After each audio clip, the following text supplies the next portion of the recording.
Bonjour les amis, donc aujourd'hui c'est la suite de la vidéo que vous avez pu voir hier, que j'avais intitulée Pourquoi les photographes sont des gros cons, où j'explique la psychologie des photographes. Alors à nouveau, je suis photographe moi-même, donc ce que j'explique, ça n'est pas une critique de mes confrères, c'est expliquer pourquoi psychologiquement nous sommes dans un art qui a du mal à exister en tant que tel, ce qui fait que ça pose des problèmes notamment dans notre regard à nous-mêmes et dans notre psychologie.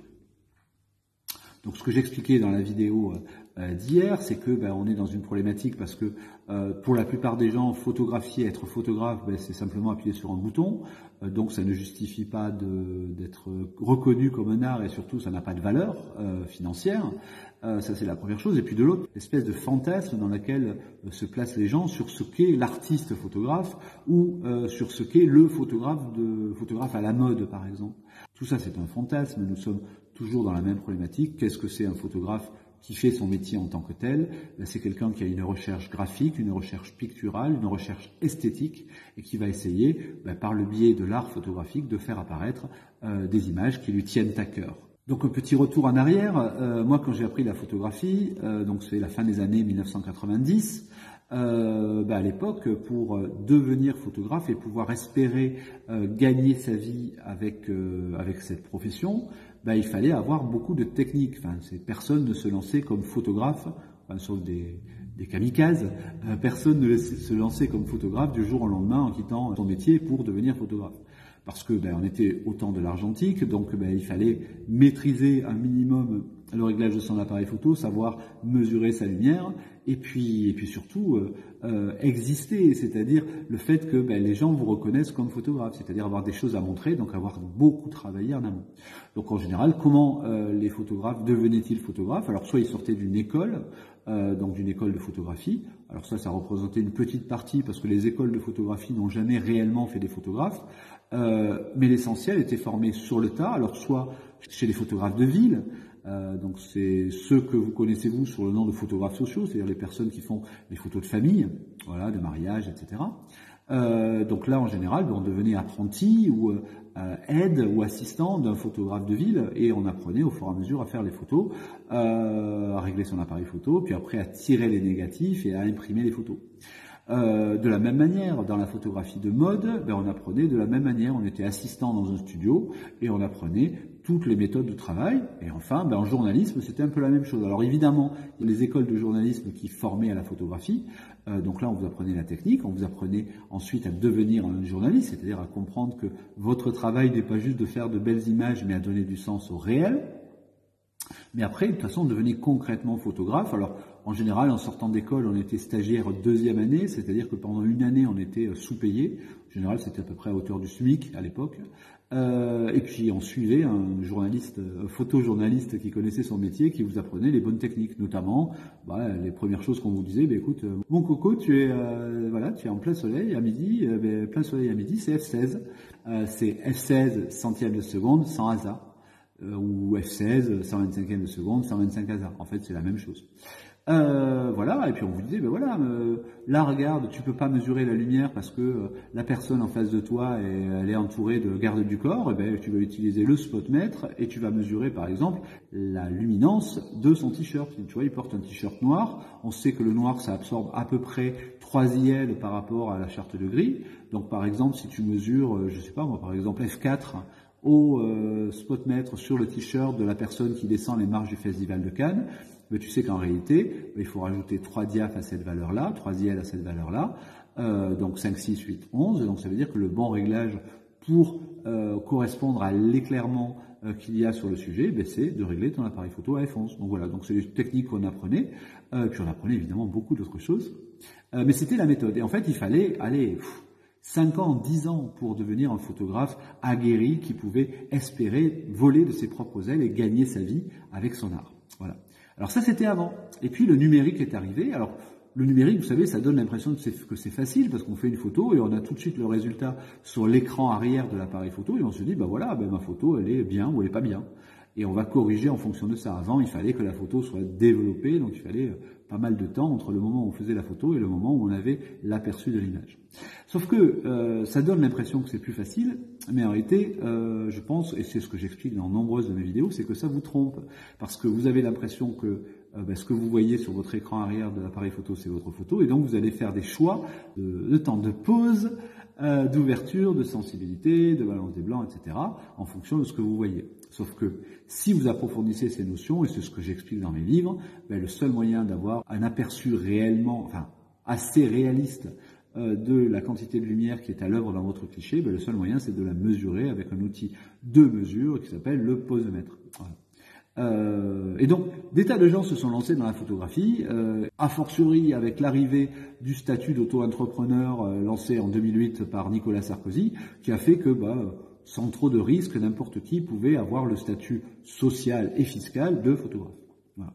Bon, inutile de vous dire que parmi les nombreuses personnes qui se sont lancées dans la photographie après les années 2000 et l'arrivée du numérique, et les personnes qui ont réussi à faire carrière dans ce domaine-là, je pense qu'on doit être à 1 qui a réussi sur 10 qui ont raté. Pourquoi ? Parce que photographier, c'est pas juste avoir un appareil photo et faire clic-clac et être sympathique.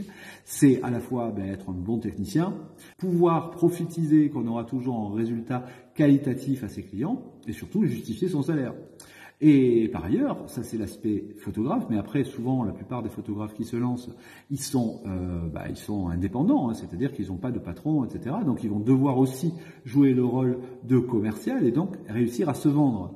Donc ça veut dire qu'il faut non seulement être un bon technicien, mais il faut ensuite réussir à parler de soi et à donner envie aux gens de vous donner de l'argent pour faire un travail photographique.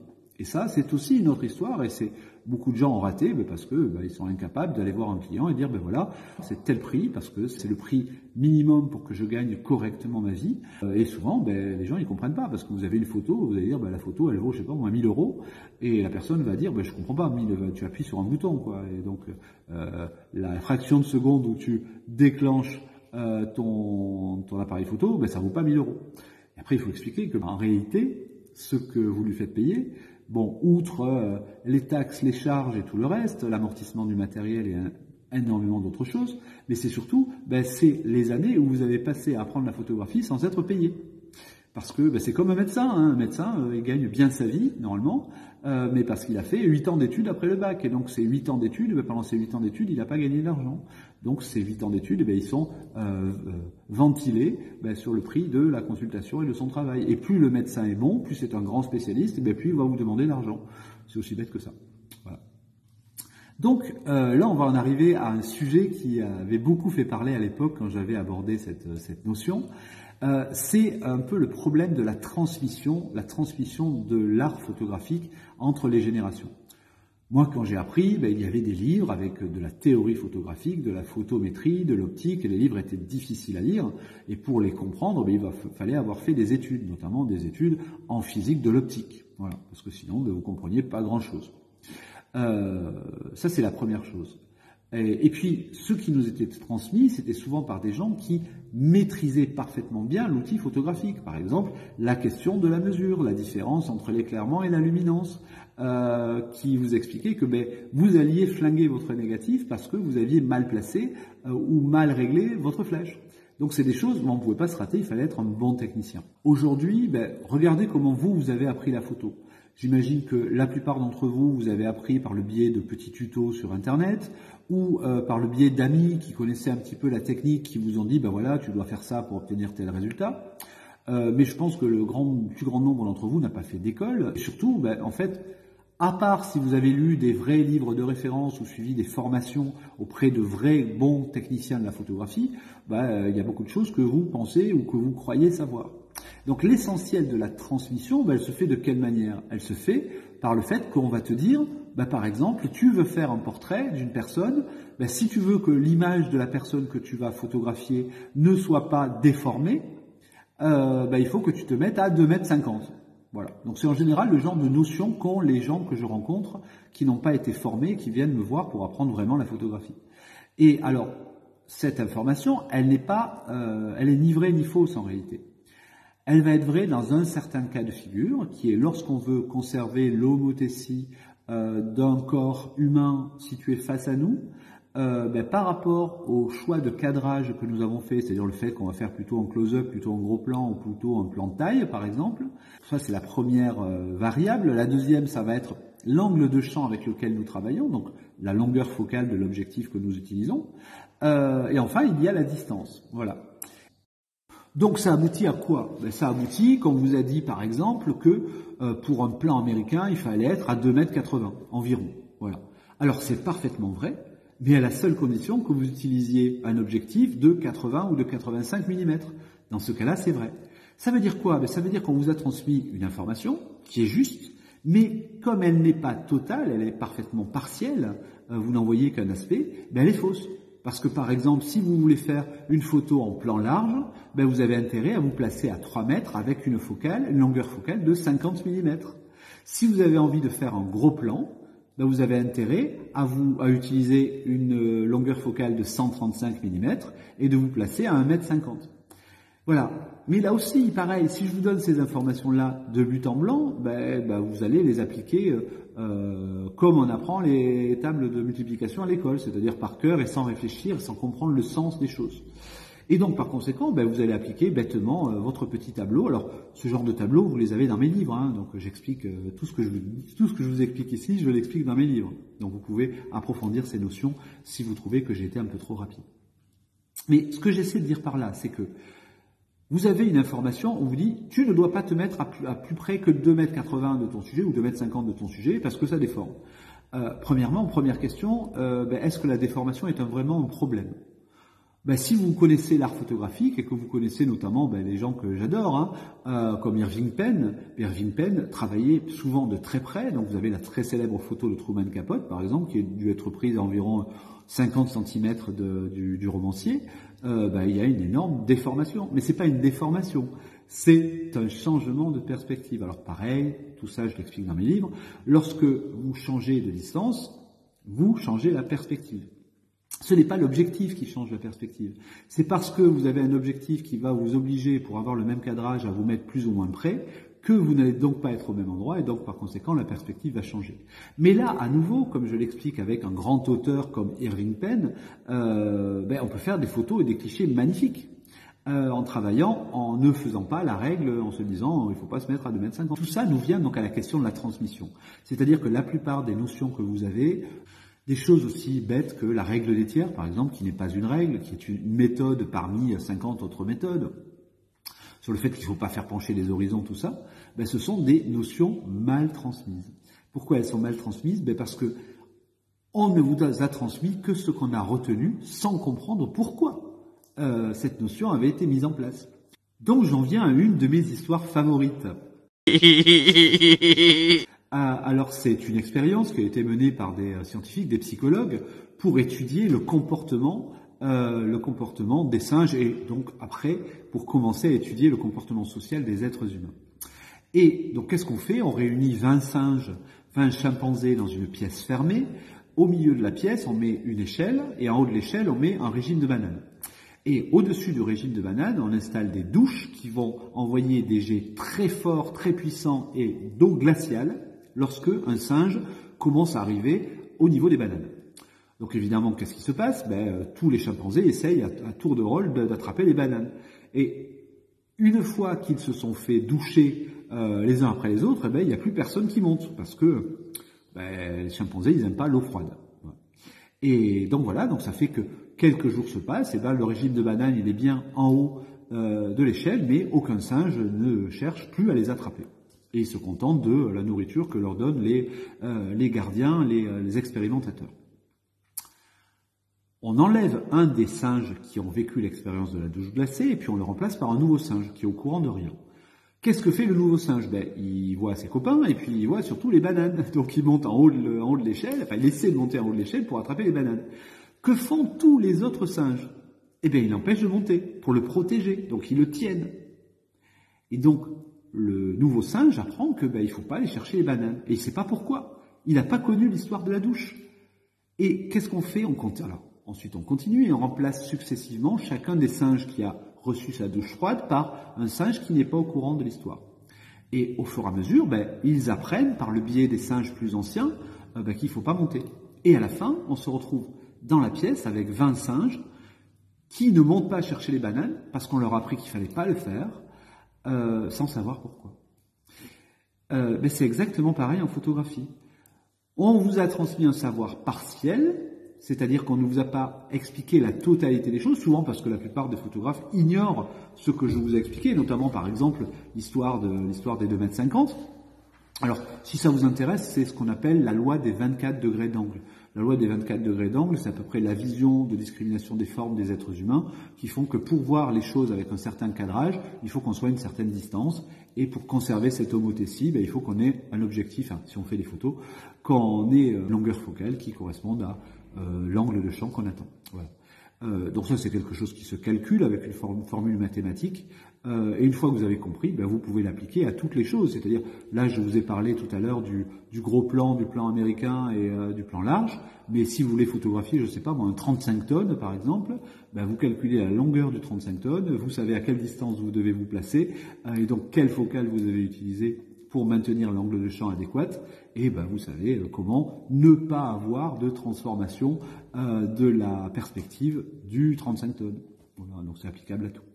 Mais là où c'est intéressant, et souvent, donc ce genre de savoir, c'est transmis dans les clubs photo, par exemple. Dans les clubs photo, on vous dit, je sais pas moi, par exemple, tu peux pas avoir de flou avec ton objectif de 200 mm, tu dois avoir un temps de pause qui n'est pas plus long que le 160e de seconde, par exemple.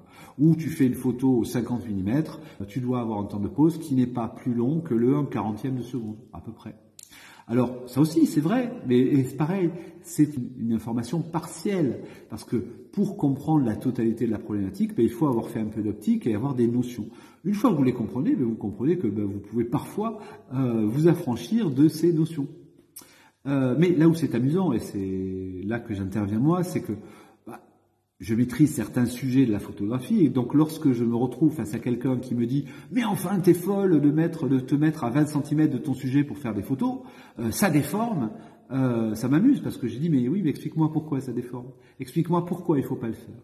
Et en général, les gens s'énervent, parce que vous savez, quand on assène une chose dont on est absolument sûr, mais sans pouvoir l'expliquer, on s'énerve parce que on ne sait pas le faire, et donc on se sent un peu acculé. Voilà, donc c'est un peu le problème qu'on rencontre souvent dans la transmission photographique et donc dans la psychologie de la plupart des photographes, parce que interrogez les photographes que vous connaissez autour de vous et demandez-leur comment calculer, par exemple, la bonne distance pour ne pas avoir de transformation de la perspective du sujet qu'on photographie. Vous verrez que la plupart, ils seront bien en peine de vous l'expliquer. Pourtant, ça fait partie des premières choses, juste après la mesure de la lumière. C'est quelque chose qui s'apprend, en un quart d'heure, vous avez compris comment mettre en place ces choses-là. Et c'est quelque chose de vraiment élémentaire, c'est un savoir vraiment élémentaire. Pourtant, 95% des photographes ignorent totalement ces notions-là. Et c'est toujours pareil, en fait, ces savoirs, ils sont destinés à vous dire, si tu veux faire cette chose-là dans ce cadre-là, à ce moment-là, tu dois appliquer cette méthode. Si en revanche on veut donner un effet waouh en allongeant les jambes, par exemple, on peut s'affranchir de cette méthode. C'est la même chose, c'est pour ça que je reprends toujours les mêmes exemples, mais ils sont très parlants, c'est la question de l'horizon. On vous dit les horizons ne doivent pas pencher, ils doivent être bien horizontaux.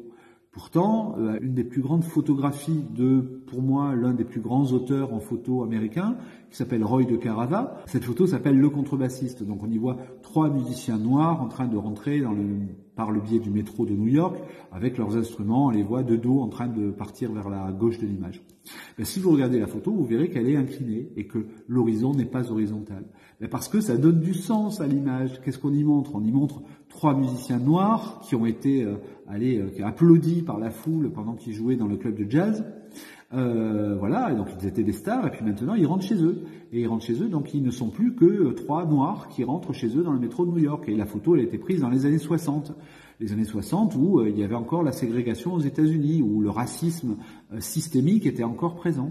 Donc on y montre 3 personnes qui retournent à la vraie vie, où ils ne sont que des noirs racisés par une société qui les rejette. Et donc le fait que l'image soit inclinée donne du sens, donne de la force au message de Roy de Carava. Voilà, donc le fait d'incliner ou de ne pas incliner, ça n'est pas bien ou pas bien en soi, tout dépend de ce que vous voulez faire. Souvent les photographes ont besoin que leur dise est-ce que ça c'est bien? La question que je leur pose toujours, ça dépend de ce que tu veux me montrer. Si tu veux me montrer tel aspect des choses, c'est bien, si tu veux me montrer tel autre aspect des choses, c'est raté. Voilà, c'est aussi bête que ça. Donc voilà, c'était la deuxième partie de cette étude de la psychologie des photographes intitulée « Pourquoi les photographes sont des gros cons ». Ben voilà, donc j'espère que ça vous intéresse, que ça vous ouvre un petit peu l'esprit, et que ça vous donne envie d'interagir avec moi et d'avancer dans votre façon de voir la photographie.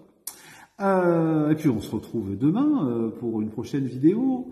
N'hésitez pas à liker, à la partager, à commenter, parce que ça me permet d'avoir un feedback et d'avoir envie de réagir avec vous et peut-être de faire de nouvelles vidéos pour approfondir des sujets qui vous intéressent. Voilà, et puis on se retrouve demain pour la suite de cette étude de la psychologie des photographes. Voilà, en attendant, soyez heureux, faites des photos. Ciao les amis, merci.